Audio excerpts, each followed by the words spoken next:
When it comes to cities and how they've been developing, we see a tremendous pressure on urban land, a pressure on housing, and a lot of it is driven by success.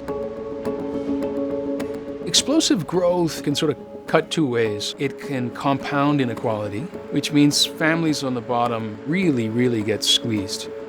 Or growth can cut in exactly the opposite direction if we use it, and if we write rules that are more inclusive, and if we change some of these institutions. It comes down to the choices you make. The scale of issues that we're dealing with in New York is unprecedented.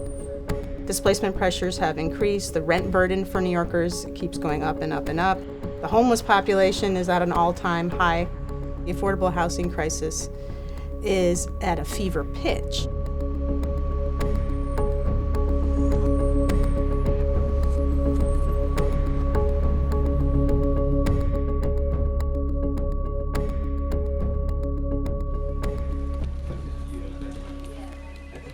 We're a planning department, and zoning is one of our tools, but by no means our only tool. So when we look at a neighborhood, we're looking at it comprehensively. We're looking at what public investments should be made, what schools are needed, what open space is needed. This is a very, very different approach than the city has ever taken to neighborhood development. Historically, planning in New York City, as in many cities, has been kind of a top-down affair.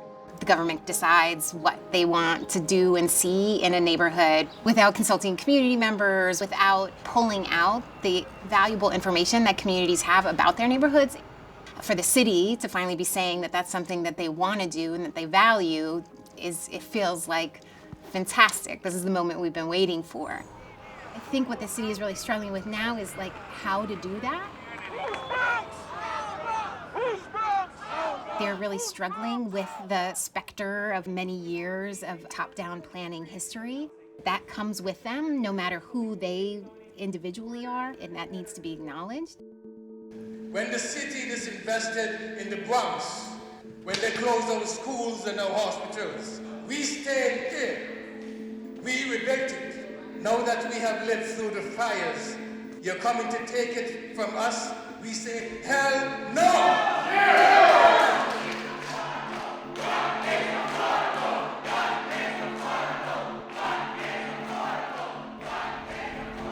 One of the biggest tensions in New York City is how we define affordability and who affordability is for.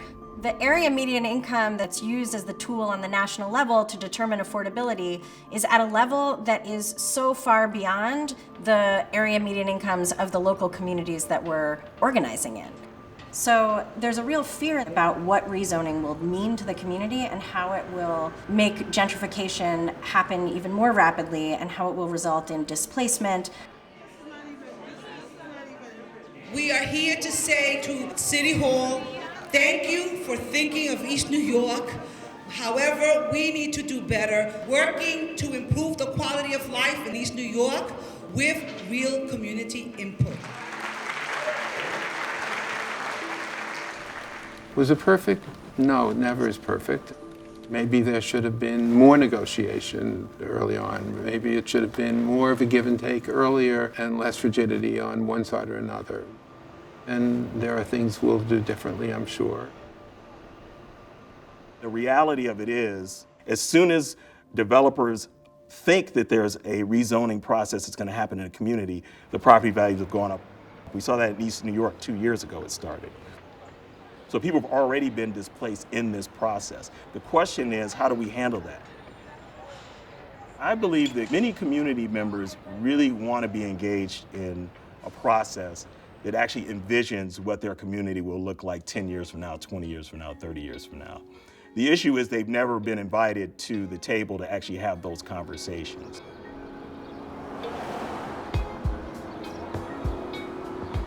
So when we heard from the administration that the mayor was looking at possibly East Harlem as an area that he wanted to rezone, we really wanted to figure out how do we include the community.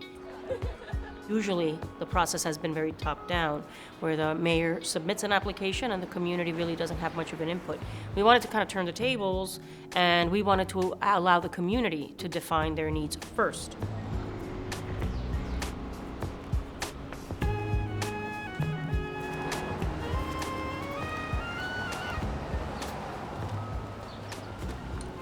We wanted to make sure that our community's plan, which was created from the bottom up, from the people that are living and working here in the community, we wanted them to vision what was needed for the next 10, 15, 20 years in the community, and then bring that plan to the city and say, this is what we want, this is what we need, and now we need you to work with us to bring that to reality.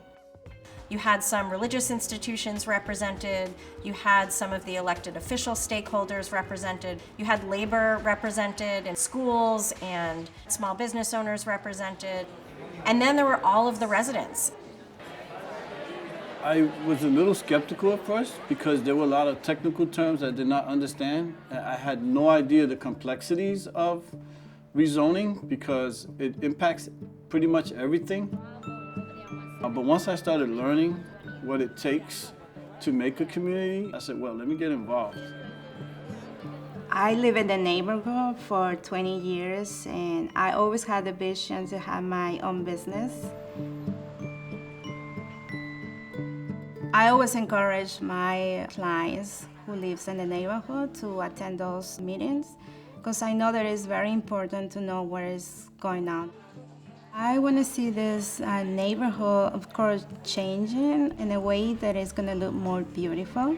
But at the same time, I want to continue to have the feel that I can know the deli in the corner, the supermarket around 115. I think oftentimes people are afraid to engage community because they'll say, oh, all they'll want is like 100% affordability or stuff that's just not possible, and they'll just ask for too much and we won't be able to give it. But when presented with trade-offs, people are more than capable of having the adult conversation. I think people are open to the possibility of increased density as long as the trade-off works for them. So we came up with a plan that has well over 300 recommendations, and pretty much everything is reflected in that plan. That said, there were compromises even among the community groups and the residents that were part of this plan. What people want in the community is one thing. The reality of the market forces and the private ownership of land makes some of that hard to achieve. So we've tried through the process to reach a balance. What we're hoping is that the plan that ultimately comes out from the Department of City Planning now actually reflects the community's needs front and center, rather than just the needs of the city and the bureaucracy. Agencies can utilize that as a planning tool for themselves as they figure out what public policies they want to implement in particular neighborhoods. So it's been really a success. I'm really proud of it. I think it's the first time that anything like this has been attempted. And I'm happy to see that there's an interest in other communities figuring out ways that they could replicate this process. You're not necessarily always going to reach a kumbaya moment where everyone agrees and walks happily into the sunset together. But I think if it's a fair engagement, that's just much, much better than simply being at City Hall and saying, okay, this is what we're going to do in neighborhood X, without really engaging with neighborhood X. I think government's fear is that communities will resist change. It has been my experience that when you do have authentic engagement, when you do have meaningful process, that the vast majority, not everyone, but the vast majority of people ultimately do embrace the change, as long as they can see themselves benefiting from the change in the future. When policy gets organized from the bottom up, there's buy-in in the community, there's ownership in the community, and people really are invested in what it is that they've come up with as a solution, and they want to organize to make it happen. We have to think about how do we actually engage in real community-centered philanthropy? How do we make sure that the resources that we allocate will ensure that community members are at the table for all important decisions around land use and rezoning in communities across the country? This is a face-in-the-mirror moment now for American society and for great cities like New York. And I think as funders, we have this tremendous moment to ask, what is our role to be a part of calling the big questions? How should cities develop? What does it mean to be a great city really if homelessness is on its way to record highs, or a huge share of families who are earning on the bottom have to choose between putting food on the table or paying their rent? How great a city are you if those are the set of choices you've made? And philanthropy can choose to be more than a response to the symptoms. We can be partners in calling the larger questions, in discovering solutions, but also in summoning the public will to create significant change.